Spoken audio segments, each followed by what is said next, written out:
আব্দুল্লাহ যে রাষ্ট্রের বিভিন্ন যে কমিটির সাথে যে মিটিংগুলো করেছেন তার এই বক্তব্য সোশ্যাল মিডিয়াতে আসা উচিত হয় নাই।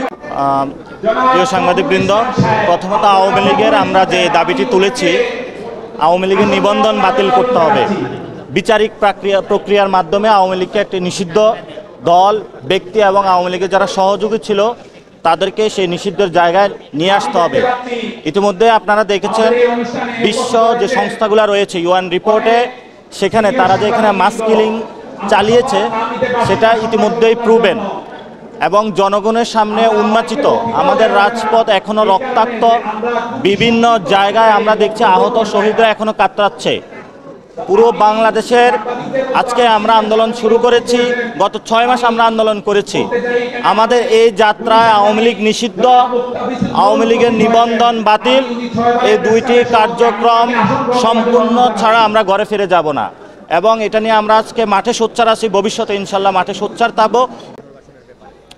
আন্তর্জাতিকভাবে অনেকগুলা সংগঠন বা বিভিন্ন দেশ ওনারা বলতে চাচ্ছেন যে একটি new term refined Awami League যেটা বলা হয়ে থাকে, যারা খুন অথবা গত 15 বছরে গুম খুনের সাথে নির্যাতনের সাথে জড়িত ছিল না, তাদেরকে কিভাবে হলো পলিটিক্যালি পুনর্বাসন করা যায়।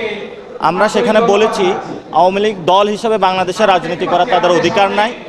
যারা খুন গুম করেছিল তাদের বিচার প্রক্রিয়ার পরে যারা সমর্থক বৃন্দ আছে তাদেরকে ঐতিহাসিক দায়ভার তাদেরকে বহন করতে হবে। এবং বিশ্ব যারা নেতৃবৃন্দ আছে আমরাও তাদেরকে সেই মেসেজ দিয়েছি এবং রিফর্ম প্রক্রিয়ার মধ্যে দিয়ে সেই প্রসেসগুলো সম্পন্ন হবে। আমরা এখনো কোনো টাইম ফ্রেম দেই নাই। ইতিমধ্যে যারা জুলাই আহত শহীদ আছেন তাদের ফ্যামিলিরা আজকে 48 ঘন্টার একটি সময় সীমা বেঁধে দিয়েছে।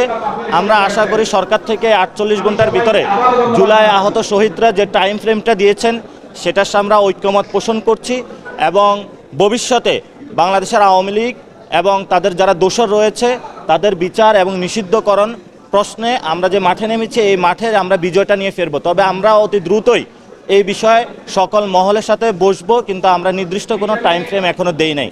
আমাদের আন্দোলনটা শুরু হয়েছে, সবার সাথে যোগাযোগ করে মাঠে যখন বড় আন্দোলন হবে আন্দোলনের মধ্য দিয়ে তখন আমরা একটি টাইম ফ্রেমের মধ্যে যাব। এটা ইন্টারন্যাশনাল প্রেশার আছে, কিন্তু প্রধান উপদেষ্টা যে বক্তব্যটা দিয়েছেন সেটার সাথে আমরা সম্পূর্ণভাবে দ্বিমত পোষণ করি এবং বাংলাদেশে প্রধান উপদেষ্টা হোক যে কোনো রাজনৈতিক দল আওয়ামী লীগকে নিষিদ্ধকরণ এবং তাদের নিবন্ধন মার্কা আদর্শ এগুলা বন্ধকরণ প্রক্রিয়া বাধা দিবে, তাদের সাথে আমাদের যুদ্ধটা এবং লড়াইটা হবে।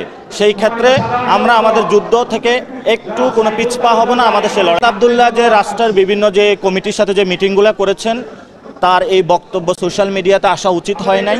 আমরা মনে করি এটা শিষ্টাচার বর্জিত একটি স্ট্যাটাস হয়েছে এবং রাষ্ট্রের ফাংশনারির জায়গা আমরা দেখেছি যে ক্যান্টনমেন্টের বিভিন্ন ব্যক্তিবর্গ রাজনৈতিক জায়গায় হস্তক্ষেপ করছেন। আমরা এই ধরনের হস্তক্ষেপ কাম্য নয় আমাদের কাছে।